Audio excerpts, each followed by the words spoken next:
Les Hauts de Hurlevent de Émilie Jane Brontë est un roman dans lequel on fait la connaissance de la famille Hinshaw. Pourquoi est-ce que ce roman est intitulé Les Hauts de Hurlevent? C'est parce que la famille Hinshaw, qui est la principale famille de ce roman, vit dans une demeure où le vent souffle tellement fort que le bruit pourrait être apparenté à un hurlement. En effet, elle se situe au-dessus d'une colline et cette position fait que les vents y sont particulièrement violents et forts.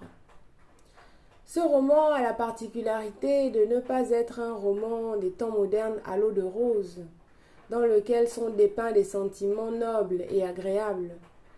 On y retrouve plutôt le registre pathétique, le tragique aussi. Il y a beaucoup de larmes, de tristesse, de souffrance, de vengeance aussi, de haine. Et même lorsque l'amour y est évoqué, c'est toujours avec un petit aspect tourmenté, avec de la douleur, de l'aigreur même.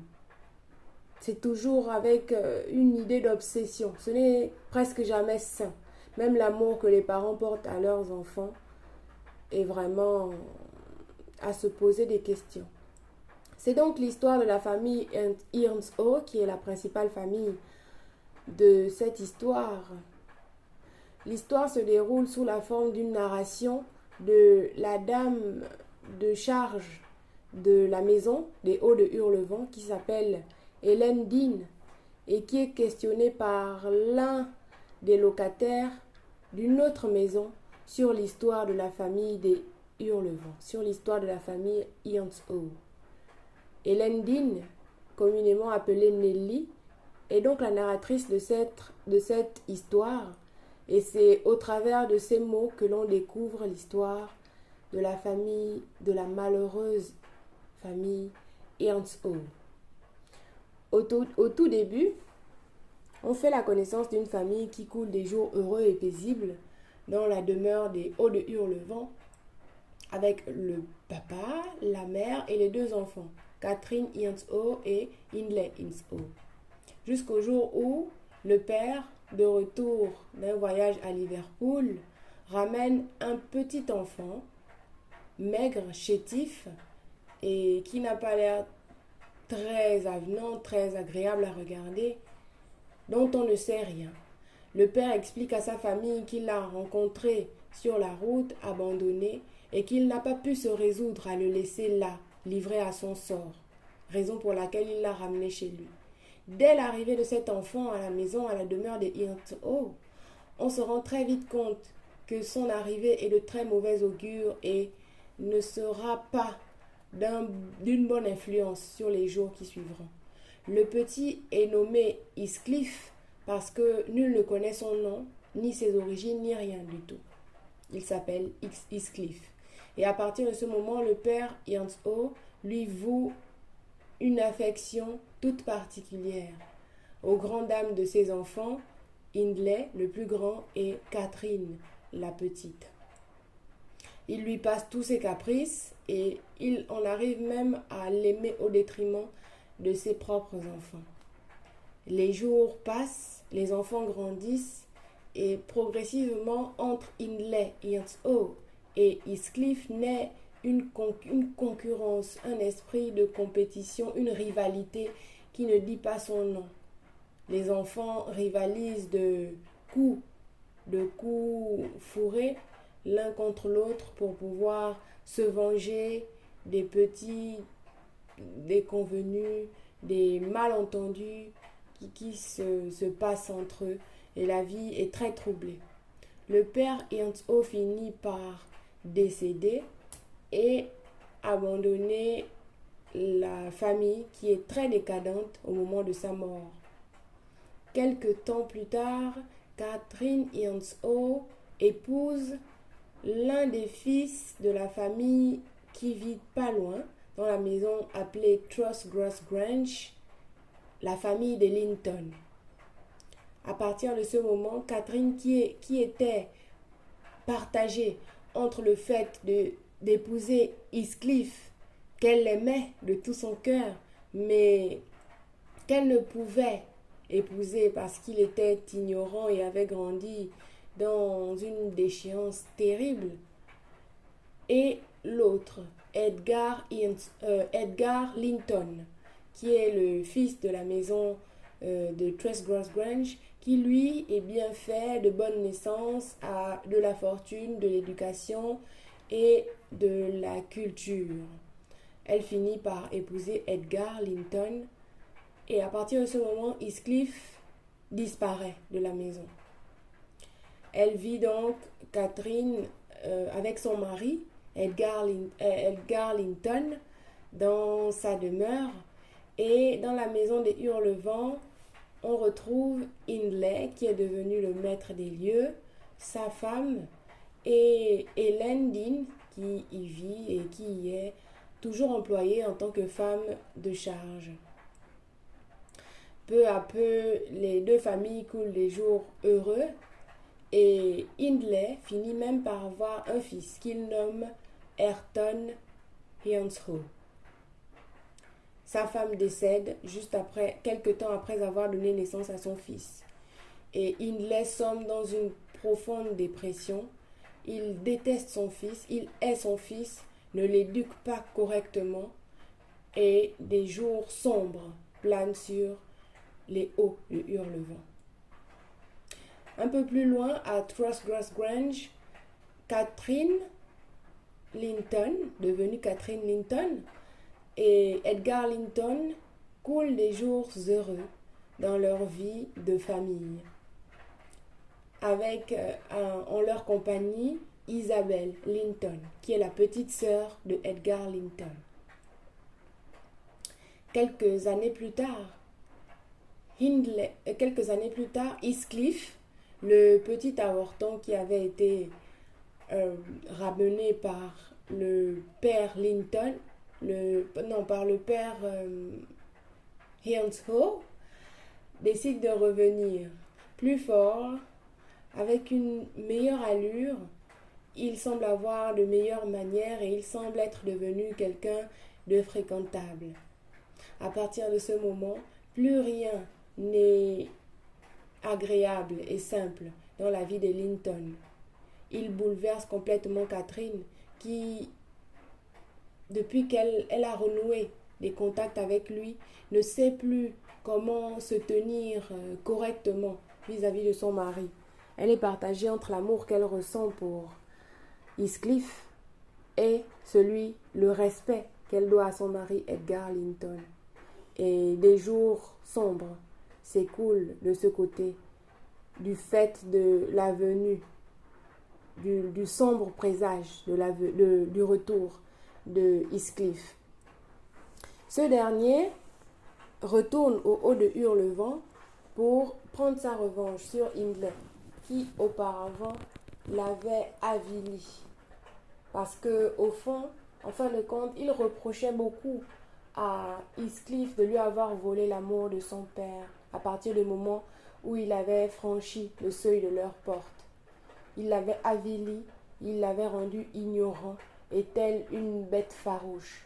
Donc il était revenu aussi pour se venger d'Hindley, pour récupérer tous les biens que possédait la famille des Earnshaw et devenir finalement l'avorton qui posséderait tout et qui aurait la suprématie sur tous les biens et faire mordre la poussière surtout à ceux qui auparavant l'avaient méprisé.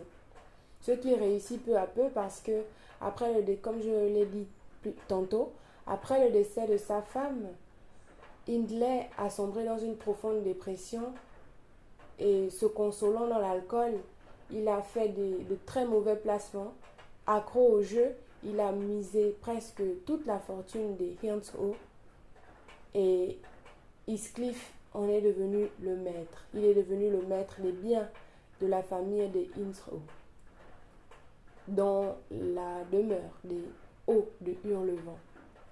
Hindley n'y habitait plus que comme quelqu'un qui était maintenant un invité presque, mais il n'était plus propriétaire des biens de sa famille.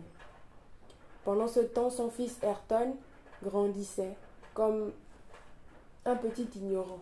Il grandissait de la même manière que Heathcliff à son époque, pour les raisons suivantes. Premièrement, son père ne daignait pas s'occuper de lui correctement. Il ne lui donnait aucune éducation. Et deuxièmement, Heathcliff tenait à maintenir cet enfant par pure vengeance dans cet état d'ignorance, de déchéance. Et il grandissait presque comme un animal. Cela réjouissait beaucoup le cœur d'Heathcliff de voir l'enfant de son ennemi dans cette situation, dans cette déchéance. De l'autre côté, à Thrushcross Grange, dans la maison où vivaient Catherine Linton et son mari, Heathcliff s'était mis dans l'esprit de séduire Isabelle Linton, la petite sœur d'Edgar, encore une fois pour se venger de tout ce beau monde. Parce que, se disait-il en son tréfonds, Catherine Linton l'avait rejeté lui pour épouser Edgar Linton, qui, selon elle, à l'époque, était d'une meilleure famille, d'une meilleure condition, d'une meilleure société, comme on dit dans le livre, et l'avait rejeté. Pour cette raison, il voulait se venger, et quoi de mieux que d'être avec la petite sœur d'Edgar Linton. Cela était pour lui, Heathcliff, le comble du bonheur. La petite Isabelle, entre-temps, avait commencé à nourrir des sentiments, des vifs sentiments pour Heathcliff, ne soupçonnant pas quel être abject et ignoble il pouvait être au fond, car il lui donnait toujours cette apparence d'homme bien soigné, d'homme élégant, alors qu'en vérité, en son tréfonds, il n'en était rien. Elle a finalement résolu de l'épouser en totale contradiction avec les recommandations de son frère Edgar Linton. Et à partir de ce moment, Edgar fit comme si sa sœur était morte pour lui. Quelque temps plus tard, Isabelle est partie avec son mari, Heathcliff.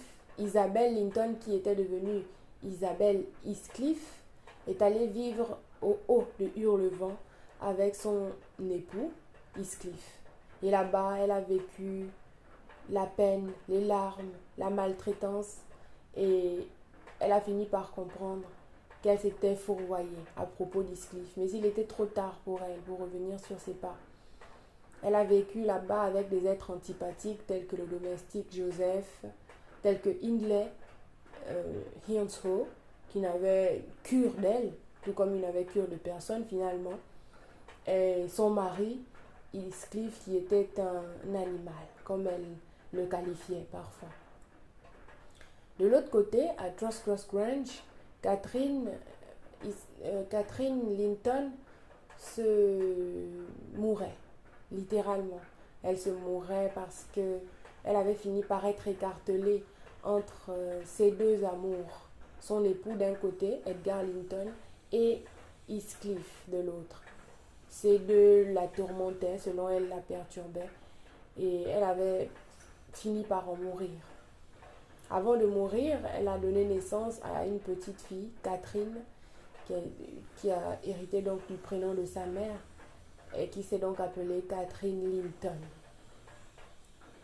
De son côté, Heathcliff, après avoir torturé sa femme, Isabelle Heathcliff, celle-ci a décidé de s'enfuir de leur demeure et d'aller vivre au loin. Là-bas, elle a donné naissance à un petit qu'elle a prénommé Linton. Donc, il s'est appelé Linton Heathcliff. Et dès ce moment, la vie était plutôt douce pour Edgar Linton, qui avait certes perdu sa femme, Catherine Linton, mais qui avait été très bien remplacée par sa fille, qui lui offrait beaucoup de sujets de joie et de bonne humeur. Au haut de Hurlevent, on avait Heathcliff qui vivait avec Ayrton, qu'il se plaisait à avilir de plus en plus pour se venger d'Hindley et de tous ces gens qu'il avait méprisés auparavant. Isabelle, de son côté, élevait son fils, Linton Heathcliff, loin de son père, Heathcliff, et loin de la famille Linton et de Thrush Cross Grange. Elle finit par décéder et dans ses dernières volontés, elle voulut que son frère Edgar Linton élevât son fils, ce qui ne fut pas accordé par Heathcliff qui réclama son fils auprès de lui. Linton Heathcliff finit donc par aller vivre au haut de Hurlevent et à partir de ce moment, son cauchemar naquit, le cauchemar de cet enfant, car il n'était bien sûr pas aimé de son père, au contraire il était détesté. Mais son père, nourrissant le funeste dessein, qui était de s'accaparer de toute la fortune des Linton, avait décidé de lui offrir le traitement le meilleur dont il fut possible, dont il fut capable plutôt, afin que ce dernier puisse épouser la petite Catherine Linton et que les ayant tous les deux, ils puissent également avoir et la fortune des Earnshaw, dont la demeure des Hurlevent, et la fortune des Linton, dont la demeure de Gross Cross Grange. Cela fut fait. Edgar Linton mourut. Catherine Linton épousa Linton Heathcliff et Heathcliff devint le maître incontesté des deux demeures, des deux domaines et de tous ses biens. À ce stade du récit, on se rend bien compte que Heathcliff, qui jadis était le petit moqué, raillé par les gens de bonne société, par les gens de bonne naissance, les deux familles d'ailleurs, les enfants des deux familles, était devenu finalement celui qui avait fini par tout posséder et celui qui avait triomphé de tous. Et à partir de ce moment, Linton Heathcliff mourut car il était de très faible constitution et il ne put tenir très longtemps en vie. Et dans la maison des Hurlevent, on assista à la vie assez tourmentée de la nouvelle famille recomposée qui était composée de Heathcliff, le père et beau-père, Ayrton Earnshaw, le fils de Hindley, Catherine, la fille de Linton, et Nelly, la gouvernante, la femme de charge. Le roman se termine sur la fin des plus étranges de Heathcliff, qui, après quelques jours d'excitation et de joie qui étaient finalement inhabituels, car nul n'avait l'habitude de le voir très heureux, finit par décéder sur son lit, sans bruit, sans que personne ne sût finalement ce qui avait été cause de sa mort. Et une Catherine et un Ayrton sur le point de se marier et de reformer finalement l'ancienne branche ou de faire renaître l'ancienne branche de la famille des Earnshaw. Et on découvre alors que sur le fronton de la demeure des Hauts de Hurlevent est inscrit le nom de Ayrton Earnshaw et l'année 1500. Ayrton Earnshaw qui était sans doute le premier propriétaire ou le fondateur même de la lignée des Earnshaw. Ça fait un peu comme comme si la boucle était bouclée. C'est un Ayrton Earnshaw qui héritera de tous les biens et une Catherine Earnshaw en souvenir de la fille du premier maître au moment où le récit commence. Et le roman s'achève ainsi. Il est à noter que la personne à qui Nelly, donc Hélène Dean, qui est la femme de charge qui est la narratrice de l'histoire, la personne à qui elle raconte tout ça s'appelle Mr. Lockwood et c'est un personnage qui a loué pendant quelque temps la demeure Gross Cross Grange.